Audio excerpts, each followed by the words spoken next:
الذين هم مفاتيح الرحمة ومصابيح الغرر. أعوذ بالله من الشيطان الرجيم. بسم الله الرحمن الرحيم. لقد كان لكم في رسول الله أسوة حسنة لمن كان يرجو الله واليوم الآخر.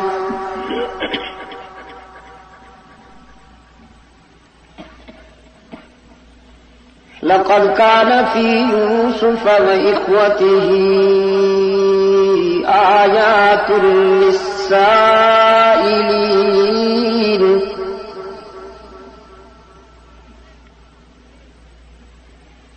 إذ قالوا ليوسف وأخوه أحب إلى أبينا منا ونحن عصبة إن أبانا لفي ضلال مبين.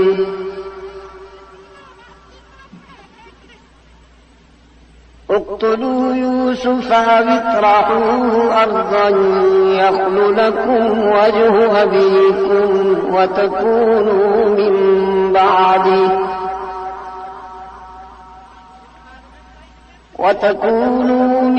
بعده قوما صالحين.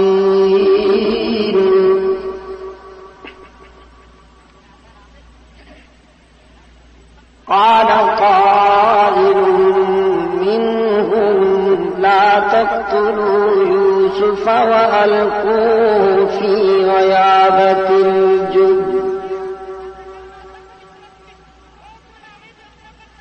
يلتقطوا بعض السيارة إن كنتم فاعلين.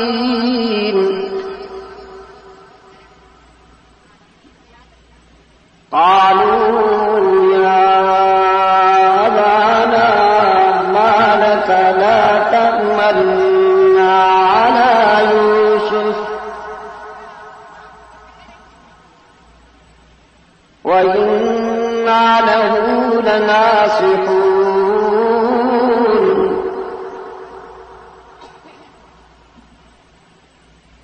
أرسله معنا غدا يرتع ويلعب وإنا له لحافظون.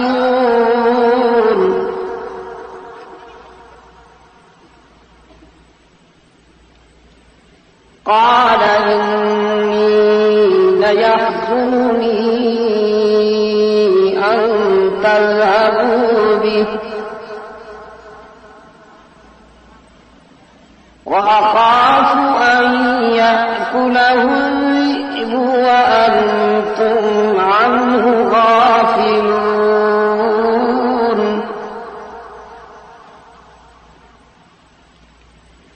قالوا لئن أكله الذئب ونحن عصبة إنا إذا لخاسرون.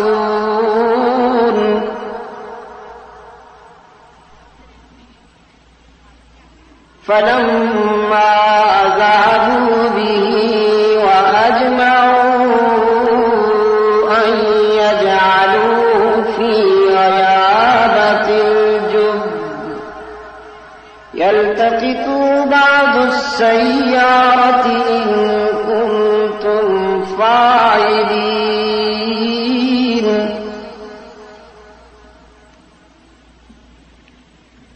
فلما ذهبوا به وأجمعوا أن يجعلوه في غيابة الجب فأوحينا إليه لتنبئنهم بأمرهم هذا وهم لا يشعرون.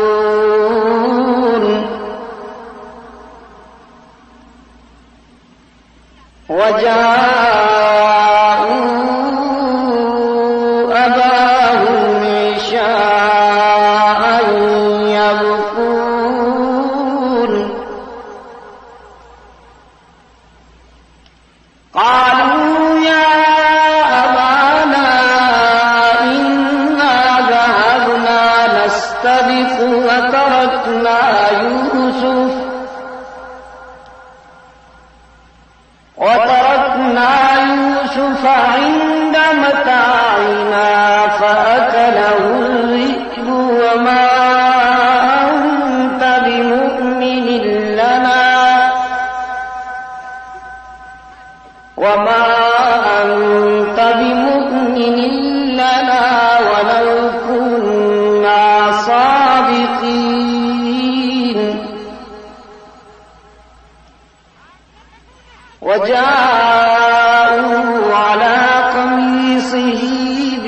منكدر قال بل سولت لكم أنفسكم أمرا فصبر جميل والله المستعان على ما تصفون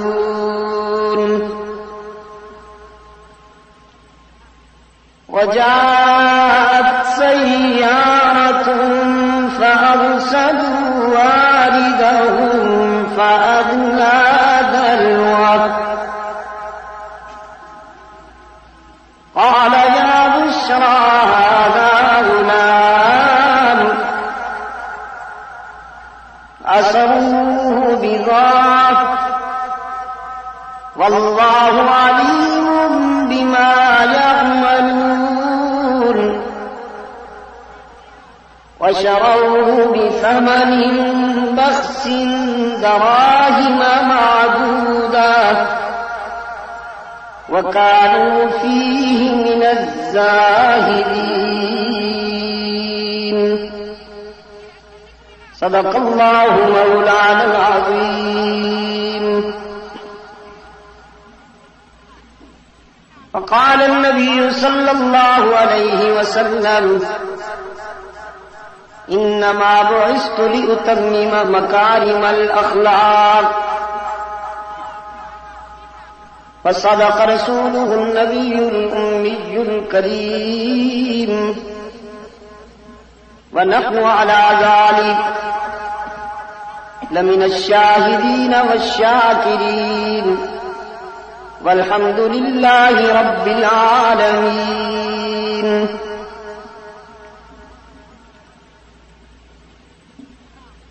صدر اجلاس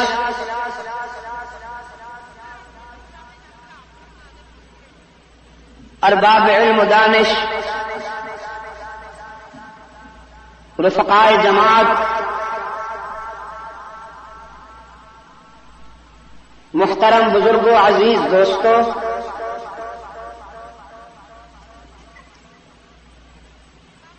واجب التکریم مائیوں بہنوں اور بیٹیوں مجلس تحفظ حقوق اہل سنت و جماعت کراچی ڈویژن کے زیر اہتمام 3 روزہ سیرت خاتم الانبیاء کانفرنس کا یہ اختتامی اجلاس ہے جو آج 13 دسمبر 1986 یہاں نیو کراچی گودرا کالونی میں انعقاد پذیر ہے اور جس میں ہم سب دعوت و تبلیغ کی نسبت سے جمع ہیں.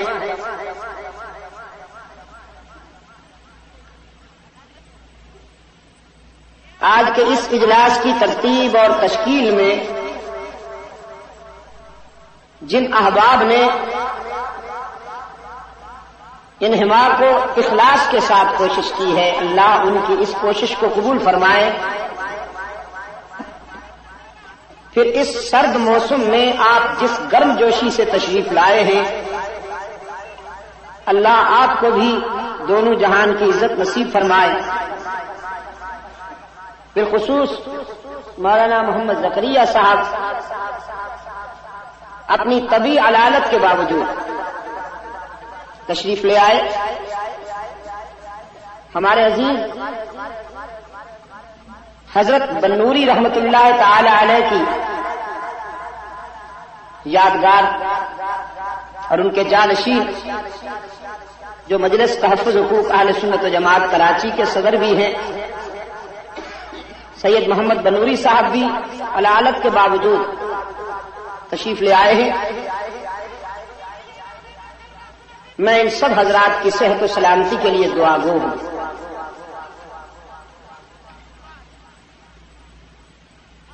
سیرت اور وہ بھی سرور کائنات کی.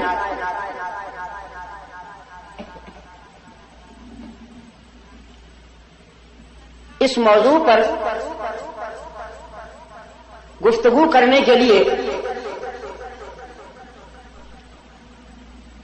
اس عنوان پر لب کشائی کے لیے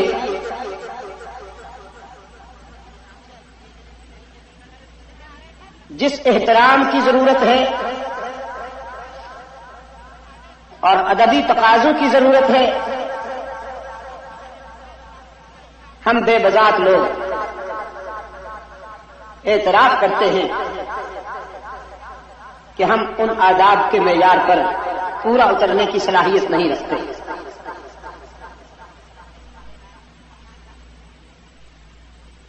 روح الامین کی زبان چاہیے رحمت عالم کی سیرت بیان کرنے کے لیے،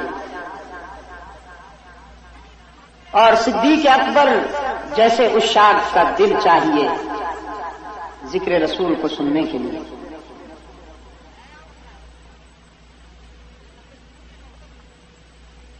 جب بھی کوئی شخص دنیا کے اس سدا بہار موضوع پر گفتگو کرنا چاہتا ہے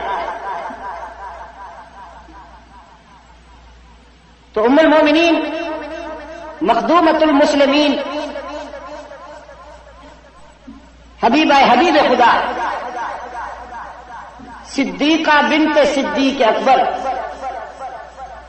سیدہ عائشہ رضی اللہ تعالی عنہا کی زبان سے نکلا ہوا وہ جملہ جو فرزندان اسلام کے استفسار کے جواب میں انہوں نے ارشاد فرمایا، بے ساختہ سامنے آ جاتا ہے۔ صحابہ کرام رضوان اللہ علیہم اجمعین نے پوچھا تھا سیدہ عائشہ سے کہ آپ ہمیں اللہ کے رسول کے اخلاق بتائیے کہ آپ نے اللہ کے محبوب کو بہت قریب سے دیکھا ہے۔ کراچی کے دوستو، دنیا کے دو خوش نصیب انسان ہیں جنہوں نے اللہ کے محبوب کو اتنا قریب سے دیکھا ہے کہ روح الامین کو بھی وہ قرب نصیب نہیں ہوا۔ ایک مرد ہے، ایک عورت، اور حسن اتفاق کی حد ہے کہ مرد ابو بکر صدیق ہے، عورت انہی کی لخت جگر عائشہ صدیقہ ہے رضی اللہ تعالی عنہما۔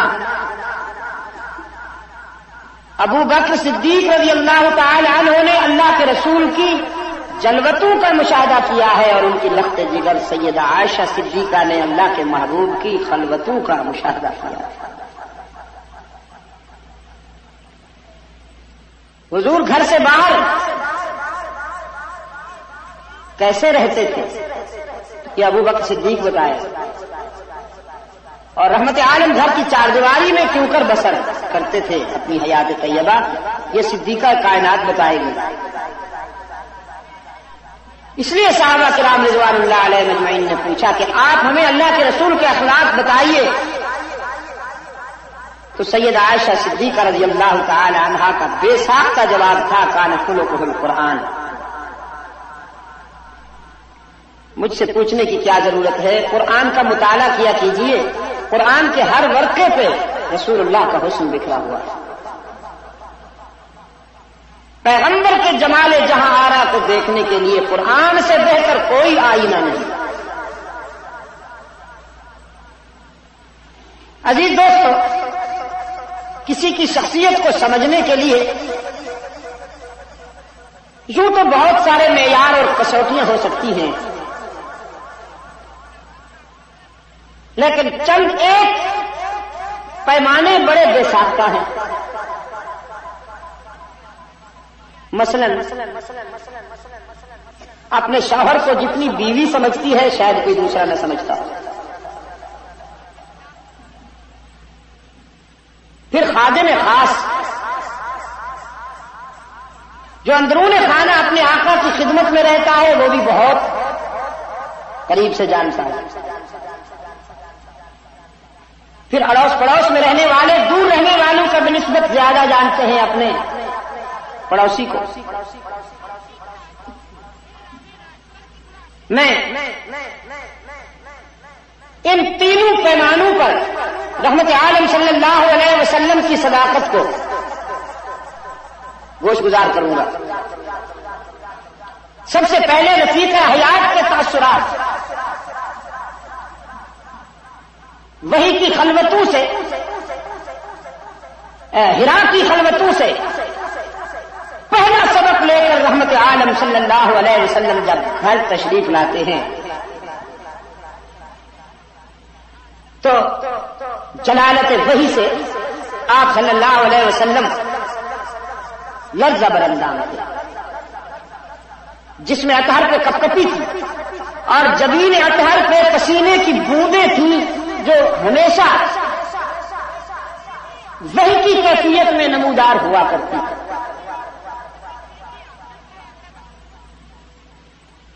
قرآن کریم اللہ کا کلام ہے،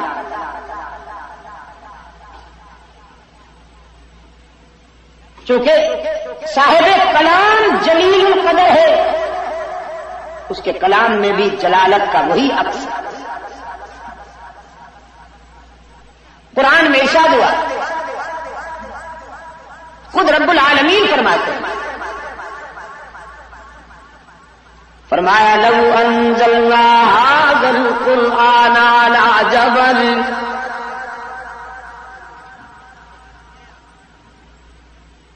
لو انزلنا هذا القرآن على جبل لرأيته خاشعا متصدعا من خشية الله۔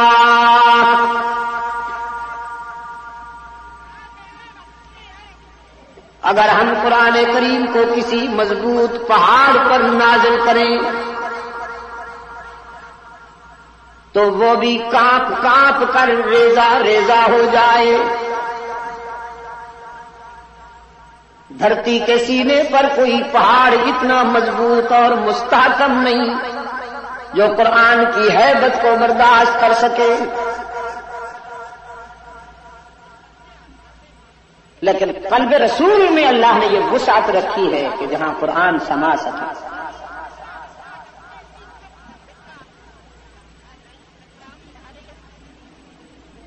ارض و سما کہاں تیری وسعت کو پا سکے،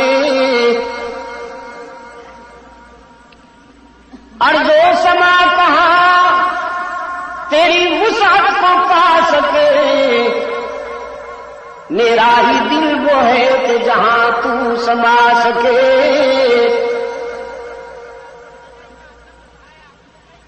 وحی کا پہلا سبق لے کر اللہ کا معبود خانوادہ رحمت میں آئے، گھر میں تشریف لائے۔ ام المومنین سیدہ خدیجہ رضی اللہ تعالی عنہا سے فرمایا زملونی، خدیجہ مجھ پر چادر ڈال دو، انی خشیت علی نفسی، مجھے تو جان کی فکر لاحق ہے۔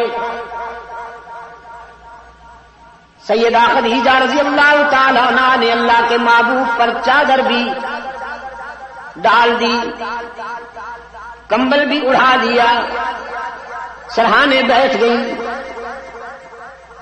اب تأثرات سنیے، فرماتی ہیں کلا واللہ لا یخزیک اللہ ابدا انک لتصل الرحم وتحمل الکل وتکسب المعدوم وتقری الضیف وتعین علی نوائب الحق۔ میرے آقا مجھے اس کی جلالت کی قسم ہے کہ آپ کو کبھی نقصان نہیں پہنچ سکے گا، آپ کوئی لاوارث تو نہیں، آپ کے اخلاق یہ ہیں کہ آپ صلہ رحمی کرنے والے ہیں، توڑنے والوں سے جوڑنے والے ہیں۔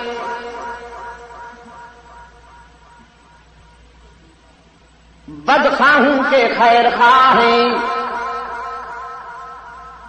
صلہ رحمی کا یہی تصور ہے دوستو، سل من قطع کا، جو تم سے توڑے تم اس سے جوڑو۔ جو تمہیں پتھر مارے تم اسے دعائیں دو،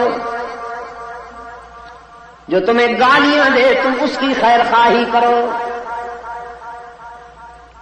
سرکار دو عالم صلی اللہ علیہ وسلم کے اخلاق کا پہلا پرتاؤ جو خدیجہ کی حساس نگاہوں نے محسوس کیا وہ یہی تھا کہ آپ صلہ رحمی کرنے والے ہیں، آپ کمزوروں کا بوجھ اٹھانے والے ہیں، آپ مہمان نواز ہیں، آپ لوگوں کی گمشدہ چیزیں ان کے گھروں تک لوٹانے والے ہیں، اور آپ حق و صداقت کا پرچم اونچا رکھنے والے ہیں۔ 5 خوبیاں بیان کی سیدہ خدیجہ رضی اللہ تعالی عنہا۔ یہاں پر ایک تطبیق ہو گئی ہے، ضمنی طور پر ایک اور رخ بھی عرض کرتا جاؤں۔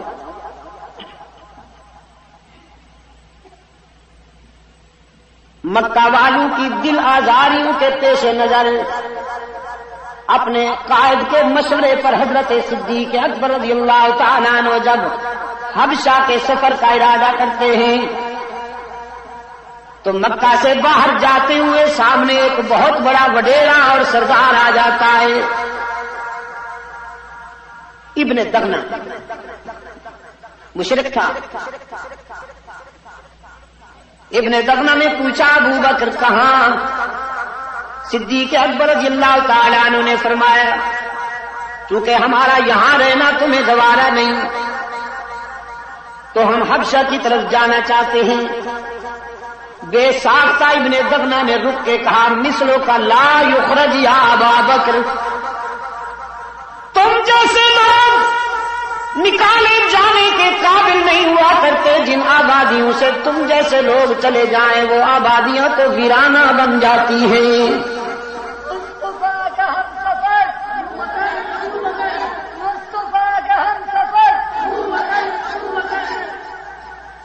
سردی میں بیچارے مقبوض بیٹھے ہیں، لیکن انشاءاللہ میں اتاروں گا ان کی سردی ابھی۔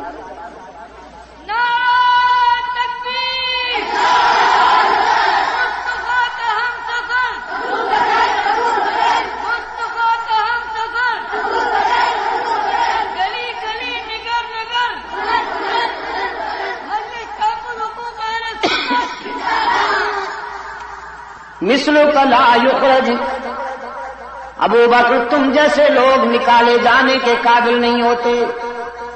اب بے ساختہ ابن دغنہ کے تاثرات سنیں، کہتا ہے انک لتصل الرحم وتحمل الکل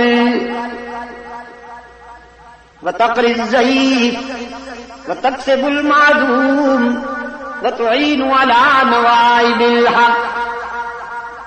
جو 5 خوبیاں خدیجہ کی حساس نگاہوں نے استاد کے اخلاق میں دیکھی تھیں وہی 5 خوبیاں ہو بہو ابن دغنہ نے شاگرد کے اخلاق میں محسوس کی۔ اسے کہتے ہیں فنا فی الرسول، فنا فی الشیخ ہونا۔ یہ بیوی کے تاثرات تھے۔ بیویاں اتنی جلدی نہیں مانا کرتی، یقین فرمائیے سارا جہان کسی کی عظمت کا قائل ہو جائے، بیوی بہت کم ہوتی ہے۔ عزیز دوست، وہ میں ایک سنایا کرتا ہوں حکایت سی۔ ایک علاقے میں اللہ والے کا بڑا احترام کیا جاتا تھا، لوگ بہت ہی اسے رسپانس دیتے تھے، لیکن اہلیہ ان کی ہمیشہ تنقید کرتی رہتی تھی، مسلح توڑنے کے سوا تو تمہیں اور کوئی کام نہیں، پڑے رہتے ہو ہر وقت۔ اللہ سے دعا کرتا تھا وہ مظلوم روشن ضمیر کہ الہ العالمین اس کوتاہ نظر کو بھی نگاہ عطا کر کے یہ مجھے پہچان لے کہ گھر کی جو اپوزیشن پیدا ہو گئی ہے یہ تو ختم ہو۔ اللہ نے کرم کیا، ایک دن قوت پرواز دی، اڑتے ہوئے گھر کے سامنے گزرے۔ دوسرے لوگوں نے بھی دیکھا، ان کی رفیقہ حیات نے بھی دیکھا۔ چند لمحوں بعد جب گھر پہنچے تو بیوی کہنے لگی تو بڑا ولی بنتا ہے، ولی ہوں تو ایسے۔ سبحان اللہ، بن پروں کے آج میں نے دیکھا اللہ کے ایک کامل بندے کو اڑتا ہوا جا رہا تھا، ایمان تازہ ہو گیا، آنکھوں کو ٹھنڈک نصیب ہوئی۔ سبحان اللہ۔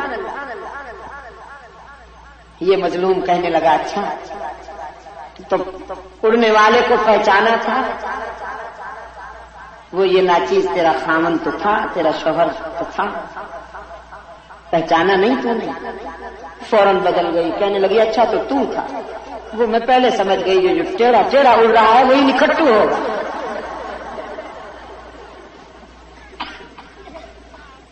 بیویاں بہت کم مانا کرتی ہیں، لیکن سیدہ خدیجہ رضی اللہ تعالی عنہا نے اپنے مثالی شوہر کے اخلاق کا جو پرتو دنیا انسانیت کے سامنے پیش کیا، اس کا کیا جواب ہو سکتا ہے؟ اب خادم کی سنیے، انہی خدیجہ رضی اللہ تعالی عنہا نے حضرت زید کو خرید کر کے رحمت عالم صلی اللہ علیہ وسلم کی خدمت کے لیے وقف کیا۔ کچھ عرصہ کے بعد زید کے باپ کو پتہ چلا کہ میرا بیٹا مکہ کے ایک ہاشمی گھرانے میں خادم ہے۔ تلاش کرتا ہوا مکہ میں پہنچا، زید کو ملا ایک ہاشمی گھرانے میں خادم ہے۔ تلاش کرتا ہوا مکہ میں پہنچا، زید کو ملا، دیر تک روتا رہا، کہنے لگا بیٹا جب سے تم چلے آئے ہو ہمارے گھر سے مسکراہٹیں بھی رخصت ہو گئیں،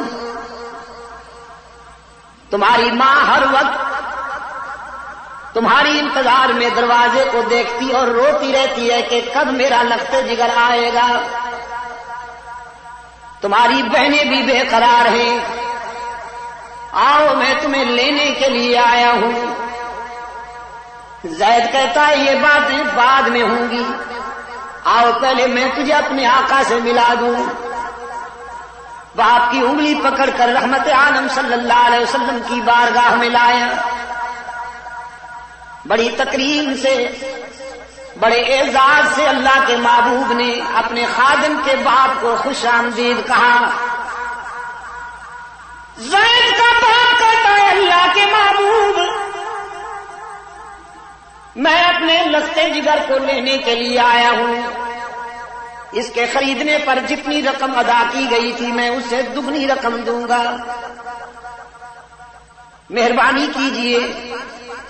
اس کے ماں کے آنسو دیکھے نہیں جاتے، اس کی بہنوں کی بے قراری دیکھی نہیں جاتی۔ رحمت عالم صلی اللہ علیہ وسلم نے فرمایا ہم کوئی معاوضہ نہیں لیں گے، ہم تو اپنے زید کو تحائف دے کر رخصت کریں گے، لے جا سکتے ہو تم،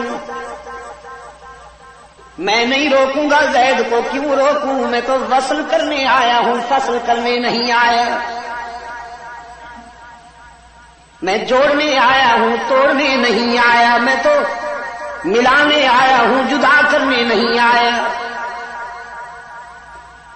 لے جاؤ زید کو۔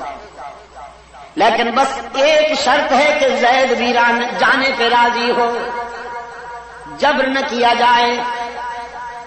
باپ نے بیٹے کی طرف دیکھا، نگاہیں کہہ رہی تھی لخت جگر اب تو کوئی رکاوٹ باقی نہیں رہی، چلنا چاہیے، لیکن زید نے بھرپور انداز میں اپنے آقا کی طرف دیکھا اور پھر فیصلہ کرنے میں کوئی دیر نہ کی، کہنے لگا باپ سے میری والدہ کو سلام کہیے گا، میری بہنوں کو بھی سلام کہیے گا، سب کو چھوڑ سکتا ہوں لیکن رحمت عالم صلی اللہ علیہ وسلم کے دامن کو نہیں چھوڑ سکتا. یہاں تو مجھے وہ شفقت ملی ہے جو فدری ہاتھوں میں بھی نہیں ہو سکتی. عائشہ صدیقہ نے مجھے وہ پیار دیا ہے جو مامتا سے بھی میسر نہ آئے.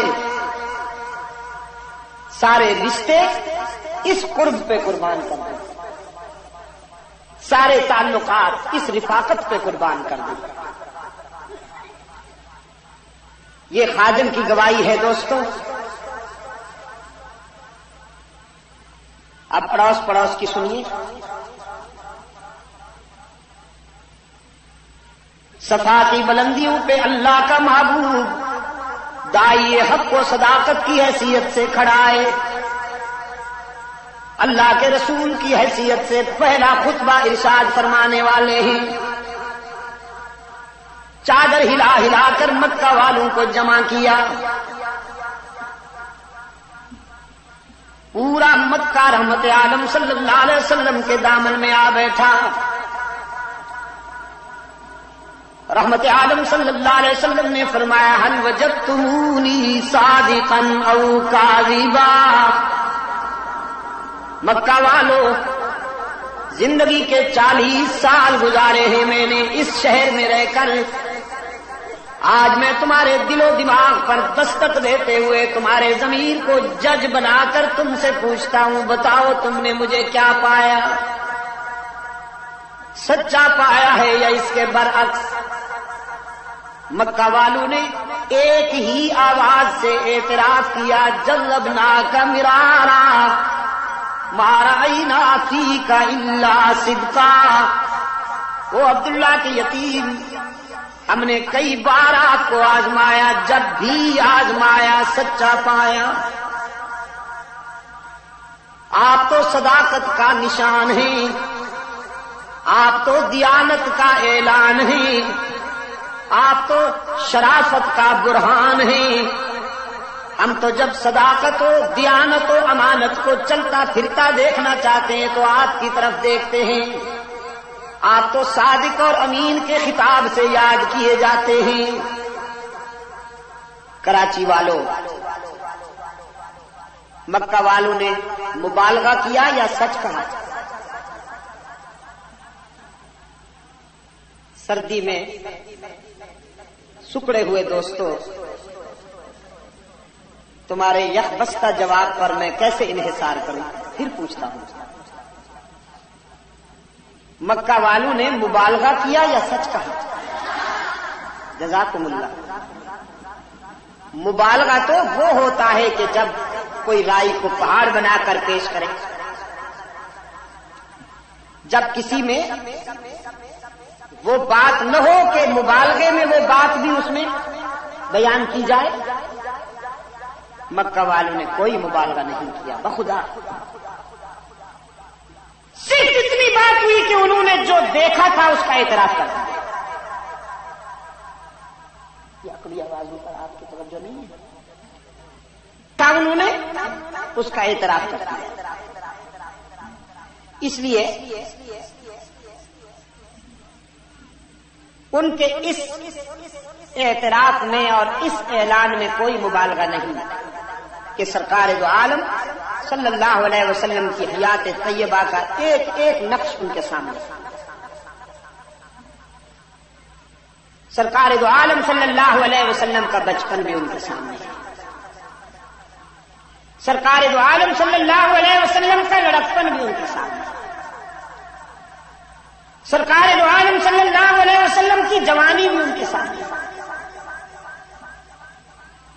اور میں دعویٰ کرتا ہوں کہ اللہ کے محبوب کا بچپن بھی پاک ہے اور بے داغ ہے. حضور کا لڑکپن بھی پاک ہے اور بے داغ ہے. حضور کی جوانی بھی پاک ہے اور بے داغ ہے. اگر کوئی یہ سوچتا ہے کہ اعلان رسالت کے بعد رحمت عالم صلی اللہ علیہ وسلم کی زندگی پاکیزہ ہو گئی تو وہ صحیح نہیں کہتا. حضور پاک صلی اللہ علیہ وسلم کی زندگی ولادت سے وصال تک پاک ہے اور بے داغ ہے. آپ صلی اللہ علیہ وسلم کی ولادت باسعادت گویا پاکیزگیوں کا آغاز تھا، جس نے قرائے ارض کو اپنی فیاضیوں سے مالا مال کیا۔ میں چاہوں گا کہ آپ کو حضور کے بچپن، لڑکپن اور جوانی کی ایک ایک ادا عرض کرتے ہوئے آگے بڑھوں۔ سرکار دو عالم صلی اللہ علیہ وسلم کے بچپن کی ایک ادا۔ راستہ دے دو نا، یہ کون آ رہی ہے؟ راستہ دے دو۔ صحابہ نے راستہ دے دیا، حضرت حلیمہ قریب آ گئی۔ آپ نے اس طرح پلٹ کے دیکھا کہ جیسے یہاں کوئی آ رہی ہے۔ سیدہ حلیمہ رضی اللہ تعالی عنہا بڑی خوش نصیب ہیں اس معاملے میں دوستوں، کہ اپنے پیارے محمد کو اللہ کے رسول کی حیثیت سے بھی انہوں نے دیکھا، یعنی انہوں نے حضور کی رسالت کا زمانہ پایا۔ اور یہ وہ خوشی ہے جو آمنہ کو بھی نصیب نہ ہو سکی، جو حلیمہ سعدیہ کو نصیب ہو۔ سرکار دو عالم صلی اللہ علیہ وسلم کی خدمت میں حاضر ہوئی۔ رحمت عالم صلی اللہ علیہ وسلم نے بڑی تکریم سے حلیمہ سعدیہ کو بٹھایا۔ حلیمہ سعدیہ نے بھی آگے بڑھ کر اپنے پیارے محمد کا ماتھا چوما، خیر خیریت پوچھی۔ رحمت عالم صلی اللہ علیہ وسلم نے نبیذ تمر پیش کیا، پانی میں حل کی ہوئی کھجوریں، ایک طرح کا شربت ہوا کرتا تھا۔ سیدہ حلیمہ عرض کرتی ہیں، اللہ کے محبوب، آپ کے بچپن کی ایک ادا سوال بن گئی ہے، آج چاہتی ہوں کہ اس کی وضاحت ہو جائے۔ آپ جب میرا دودھ پیا کرتے تھے تو ہمیشہ دائیں طرف سے دودھ پیتے تھے، کبھی آپ نے بائیں طرف سے دودھ قبول نہیں کیا، حالانکہ وہ آپ کا بچپن تھا، کیوں؟ فطرت مسکرائی اور روح کائنات سے آواز آئی کہ حلیمہ، پیغمبر بچپن میں بھی دیوانے نہیں ہوتے، فرزانے ہوتے ہیں۔ سرکار دو عالم صلی اللہ علیہ وسلم نے فرمایا، حلیمہ، اسی زمانے میں تیرا ایک سگا بیٹا اور میرا رضائی بھائی عبداللہ بھی تو دودھ پیا کرتا، تو اللہ کی مشیت یہ ہوئی کہ ایک طرف سے میں دودھ پیا کروں، ایک طرف سے میرا بھائی عبداللہ دودھ پیا کرے۔ مشیت ایزدی کے مطابق دایاں حصہ میرے لیے مخصوص ہو گیا تو میں اسی طرف سے پیتا تھا، بایاں حصہ میرے بھائی کے لیے مخصوص ہو گیا تو وہ اس طرف سے دودھ پیا کرتا تھا۔ اس میں حیرت کی کون سی بات تھی؟ حلیمہ کہتی ہے، یہی بات تو میں پوچھنا چاہتی ہوں کہ عبداللہ تو کبھی کبھی آپ والے حصے سے بھی دودھ پی لیا کرتا تھا، میں نے کوشش بھی کی تو کبھی آپ نے بائیں حصے سے دودھ نہیں پیا، جب وہ آپ کے حصے سے دودھ پی لیتا تھا تو آپ کیوں نہیں پیتے تھے اس حصے سے؟ سرکار دو عالم صلی اللہ علیہ وسلم نے فرمایا، حلیمہ، عبداللہ تو پی سکتا تھا، لیکن مجھے اللہ نے اس لیے شاید بائیں طرف سے دودھ نہیں پینے دیا کہ میں دنیا کو عدل و انصاف کا سبق دینے کے لیے آیا۔ اگر میں اپنے بھائی کے حصے سے دودھ پی لیتا تو شاید کوئی سوچتا کہ جو اپنے بھائی سے انصاف نہیں کر سکتا وہ دنیا کو کیا عدل و انصاف کا سبق پڑھائے۔ انصاف کی وہ کسوٹی اور عدل کا وہ معیار کہ جو سرکار دو عالم صلی اللہ علیہ وسلم دنیا کے سامنے پیش کرنے کے لیے آئے تھے، اللہ نے بچپن میں بھی اپنے محبوب کو اس معیار پہ قائم رکھا۔ اس لیے میں یہ دعویٰ کرتا ہوں کہ سرکار دو عالم صلی اللہ علیہ وسلم کا بچپن بھی بے داغ ہے اور پاک ہے۔ لڑکپن کی ایک ادا، رحمت عالم صلی اللہ علیہ وسلم سفر تجارت پر اپنے چچا ابو طالب کے ساتھ مکہ سے شام کی طرف جا رہے ہیں، اور مکہ سے شام کی طرف جانے والے تجارتی قافلوں کو ایک عبوری ٹھکانے پر قیام کرنا ہوتا تھا جہاں ٹھنڈا اور میٹھا پانی تھا، چشمہ تھا، گھنی چھاؤں کے درخت تھے، اور اس ٹھکانے کا اہتمام ایک عیسائی کرتا تھا، تاریخ میں جس کا نام بحیرہ راہب آیا ہے۔ آج یہ قافلہ پہنچا جس میں رحمت عالم صلی اللہ علیہ وسلم شامل تھا۔ بحیرہ راہب اپنے مکان کے بالائی حصے پہ بیٹھا ہے، جب یہ قافلہ ایک درخت کے سائے میں آ کر بیٹھا تو بحیرہ اپنے مکان کے بالائی حصے سے اتر کر قافلہ والوں کے قریب آیا. پوچھا کہاں سے آئے ہو؟ بتایا گیا مکہ سے. پوچھا تمہارا امیر کون ہے؟ انہوں نے ابو طالب کی طرف اشارہ کیا کہ یہ ہاشمی سردار ہمارا امیر قافلہ ہے. پھر اس نے پوچھا کہ اس لڑکے کا کیا نام ہے؟ قافلہ والوں نے کہا محمد اور احمد صلی اللہ علیہ وسلم. بساختہ صلی اللہ علیہ وسلم کہہ دیا کیجیے کام آئے. محمد صلی اللہ علیہ وسلم جزاکم اللہ. اس لیے محمدی بھی ہم ہیں، احمدی بھی ہم ہیں. یاد رکھیے گا جو شخص مرزائیوں کو احمدی کہتا ہے یا وہ جاہل ہے یا قادیانی ہے. مرزائی جو ہیں یہ صرف مرزائی ہیں یا قادیانی ہیں، احمدی نہیں ہے. محمدی اور احمدی مسلمان ہیں. آپ سمجھے؟ مرزائیوں کو کبھی احمدی نہ کہا جائے. ہمارے جدید تعلیم یافتہ دوست یہ بابو قسم کے لوگ یہ بیچارے چونکہ عربی اصطلاحات سے ذرا کچھ اجنبیت ہوتی ہے،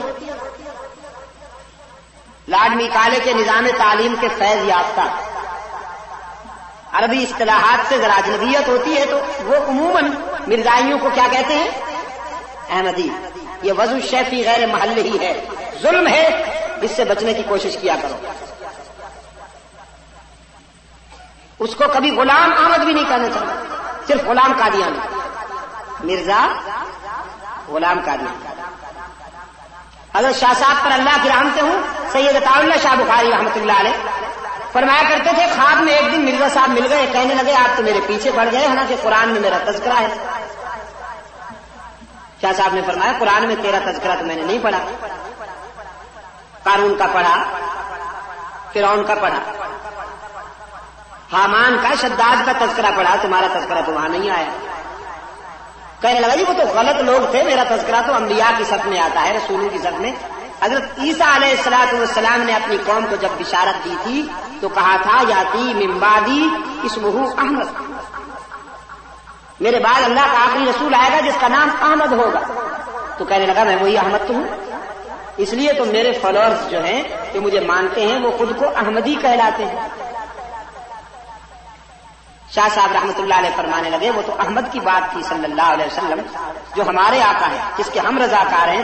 تو غلام احمد کہلاتا ہے بدبخت. یہ احمد ہونے کا تجھے کب سے خوش فہمی ہو گئی؟ خیال کب آیا ہے؟ کہنے لگا غلام تو یوں ہی والدین نے چپکا دیا تھا، غیر ضروری ہے.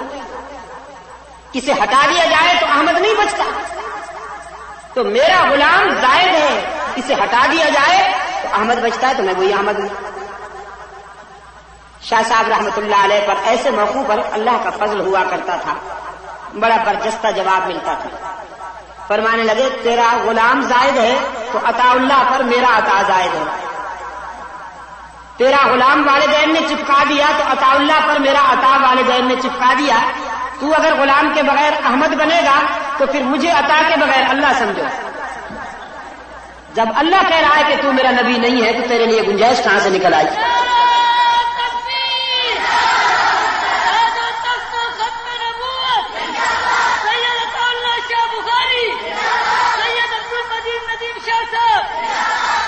حق و صداقت کی داستان جب بھی چھڑے گی تو میرے اکابر کا نام سر فہرست ہے.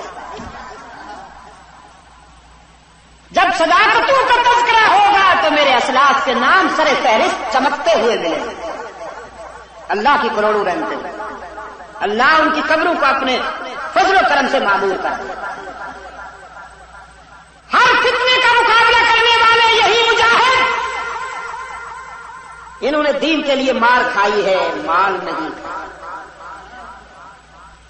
برے صغیر میں 2 طبقے ہیں نیو کراچی والوں. برے صغیر میں 2 طبقے ہیں. ایک وہ ہیں جنہوں نے دین کے نام پہ مال کھایا، 11ویں اڑائیں، تیجے اڑائے، ساتیں اڑائے، جمعراتیں اڑائے، نذرانے بٹورے، تسبیح لے کر پڑھتے تھے چشم عالم کو کور رہنے دے اور میری پیری میں زور رہنے دے. دو طبقے، ایک وہ جنہوں نے دین کے نام پر مال کھایا، اللہ کے پیارے بندوں کی قبروں پر مجاور بن کے بیٹھے، چادریں چڑھائیں، جھنڈیاں لہرائیں، زلفیں بڑھائیں اور نذرانے بٹورے، مست قلندر سب کچھ اندر. ایک یہ طبقہ ہے. غریب محنت کرتا ہے، وہ بھی اللہ کا بندہ ہے، اور یہ بھی، وہ بھی نطفہ ناپاک سے بنا ہے، یہ بھی، وہ بھی خاکی ہے، یہ بھی، اس نے بھی قبر میں جانا ہے، انہوں نے بھی. لیکن اللہ کے کچھ بندے معبود ہی بن بیٹھے. اقبال کہتا ہے بزرگوں کی قبروں پہ چادر چڑھا کر، جھنڈیاں لہرا کر، زلفیں بڑھا کر سج دھج کے بیٹھ جاتے ہیں. محنت کش مزدوریاں کرتا ہے، دن بھر پسینہ بہاتا ہے، اسے مشکل سے دال روٹی ملتی ہے، اور حضرت صاحب کا بزنس ایسا ایور گرین ہے وداؤٹ لاس.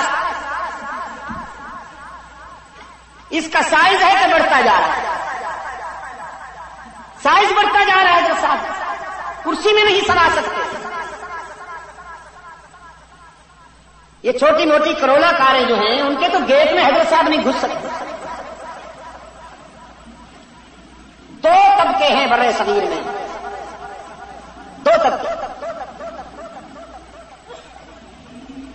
ایک دین کے نام پر مال کھانے والوں کا طبقہ، اور دوسرا دین کے نام پر مار کھانے والوں کا. اللہ کی کروڑوں رحمتیں ہوں میرے اسلاف، انہوں نے دین کے لیے مار کھائی اور تاریخ بنائی، ہر فتنے کا ڈٹ کر مقابلہ کیا. فرنگی اقتدار کا جنازہ اٹھایا، برطانوی سامراج کو وہ سبق پڑھایا کہ قیامت تک نہیں بھولیں گے. انگریز کے ریکارڈ میں باغیوں کی جو فہرست ہے، انگریز کے ریکارڈ میں باغیوں کی جو فہرست ہے، تو انگریز کے باغیوں میں سرفہرست جو نام آتے ہیں وہ ولی اللہ قافلے کے رضاکاروں کے نام ہیں. محمود حسن کا نام چمک رہا ہے انگریز کے سے بغاوت کرنے والوں میں. امداد اللہ مہاجر مکی کا نام چمک رہا ہے انگریز سے بغاوت کرنے والوں میں. عزیز دوستو، شاہ عبد العزیز رحمت اللہ علیہ کا نام چمک رہا ہے، سید مدنی کا نام چمک رہا ہے.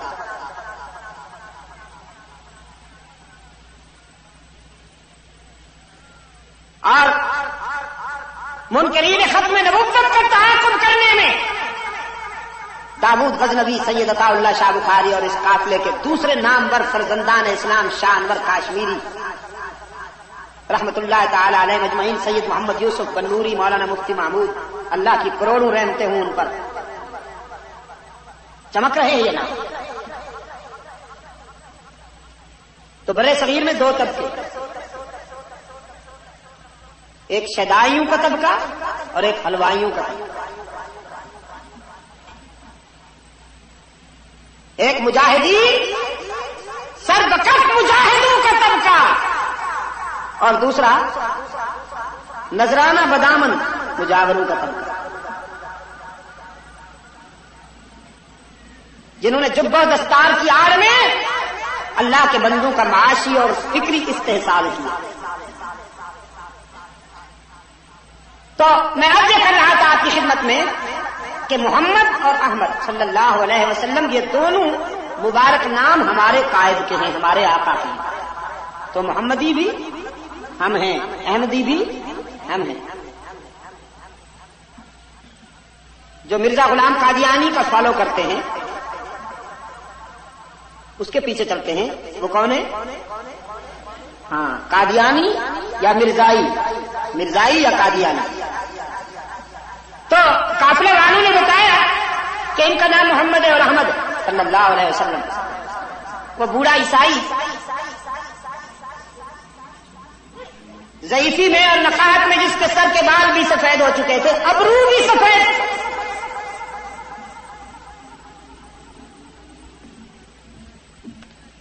وہ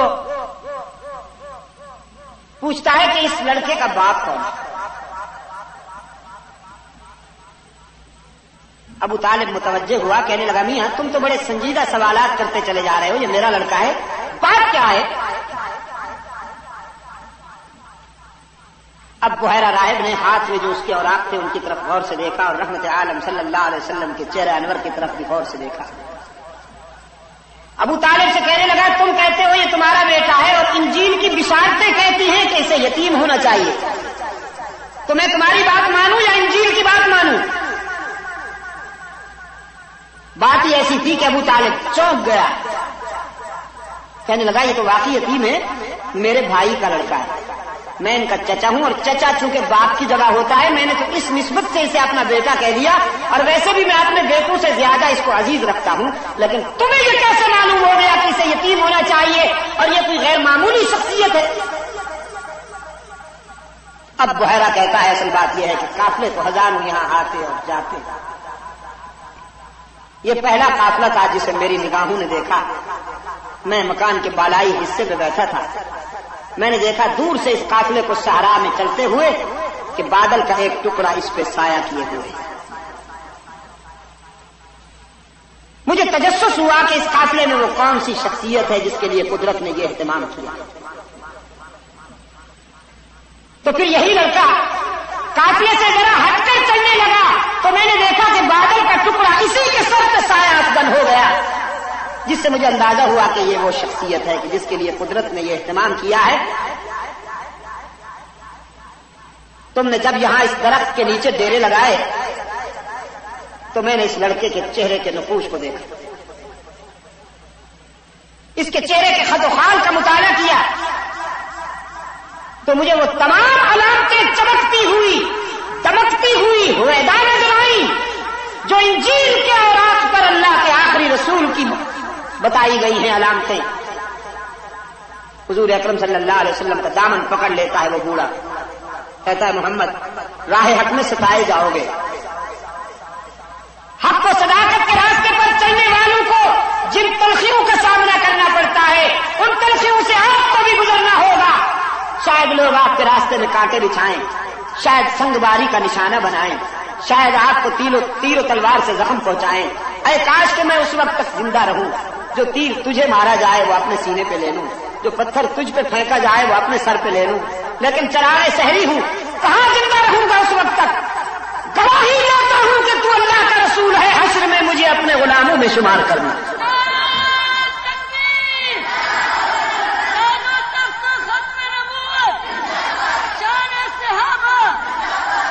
یہ تو میرے آقا ہیں کراچی کے روشن ضمیروں، جن کے لڑکپن کی تابانی سے اہل نظر اندازہ کر لیا کرتے تھے.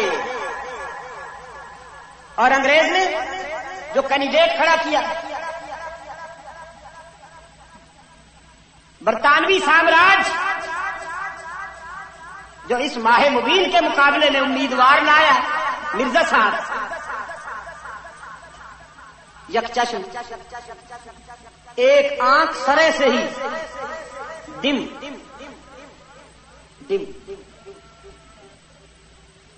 کینیڈا میں کچھ حضرات نے مجھ سے کہا کہ آپ یہ مرزا غلام قادیانی کو جس انداز میں پیش کرتے ہیں کہیں یہ زیادتی تو نہیں؟ میں نے کہا زیادتی تو جب ہوتی کہ ہم اپنی طرف سے کوئی بات کہتے ہیں، یہ ساری چیزیں جو ہم بیان کرتے ہیں یہ اس کی تحریروں میں ہے، اس نے خود لکھا ہے کہ میں یہ تھا اور وہ تھا. سیرت مسیح ماعود جو پرانا نسخہ ہے وہ میرے پاس رکھا ہوا ہے، جس میں لکھا ہے کہ حضرت صاحب بہت سادہ ہوا کرتے تھے، بہت سادہ ہوا کرتے، اور سادگی کا یہ عالم تھا کہ